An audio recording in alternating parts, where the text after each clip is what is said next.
You are about to enter the life of a boy born into poverty and exile, who rose to unite tribes and conquer the largest empire the world has ever known. Your name is Genghis Khan. Imagine being born on the vast open steppes of Mongolia in the late 12th century. There are no cities here, no stone walls, just endless grasslands, icy winds, and skies so wide they swallow everything beneath them. Your people live on horseback, surviving off the land, bound by a code of honor as harsh as the winters. Your name is Temujin. Your father is a tribal chief, a proud warrior. He believes strength is everything, and he teaches you to ride before you can walk, to hunt before you can speak. But when you're just 9 years old, he's poisoned by enemies from a rival clan. After your father was poisoned, your tribe abandoned your family. You were left to starve on the steppe, scraping for roots, hunting whatever you could, with nothing but your brothers and your will to survive. And then there was Better, your half-brother. He hunted too, but refused to share. While your younger brother Kasar went hungry, Better kept the meat for himself. In a world where survival depended on loyalty, he chose selfishness. And in doing so, he crossed a line. You didn't shout, you didn't plead. You acted. You and Kasar tracked him down, quiet as wolves, arrows drawn, eyes cold. And then, you let them fly. Better fell. In that moment, you revealed your cruelty, showing you were willing to do anything to get what you wanted, even if it meant killing your own brother. Years pass.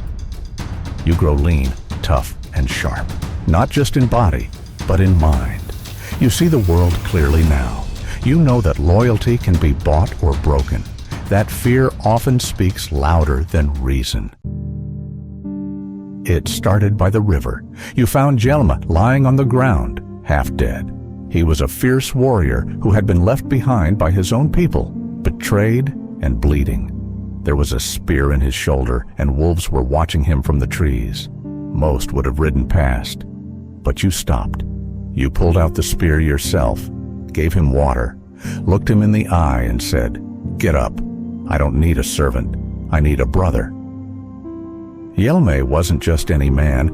He was loyal, brave, and would become one of your closest friends and greatest warriors.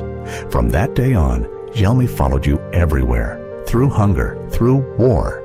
He never left your side. Then others came. Not rich men, not tribe leaders, just men like you, survivors, fighters, men who had lost everything and had no one left to trust, except you. The camp got bigger, slowly, quietly. One night, enemies tried to burn it all down. They sent raiders to wipe you out. You didn't run. You waited until dawn, then struck first. It was snowing. You had only 15 men, no armor, no sleep. But you had something they didn't, men ready to die for each other. You won, not because you had more weapons, because you had more reason, and that's how it began. You don't just conquer, you unite. You create laws. You reward loyalty. You destroy ancient customs that kept people divided for centuries. When enemies kill your messengers, you don't respond with anger. You erase entire cities. People say your horsemen ride like thunder, that you send arrows through the wind itself, that even the earth trembles beneath your armies. But you're not just a warlord. You open trade routes that span continents. You protect travelers. You allow religious freedom in a time when most rulers kill in the name of gods. You build a system where the poor can rise and the rich must earn their place. You become Genghis Khan, universal ruler.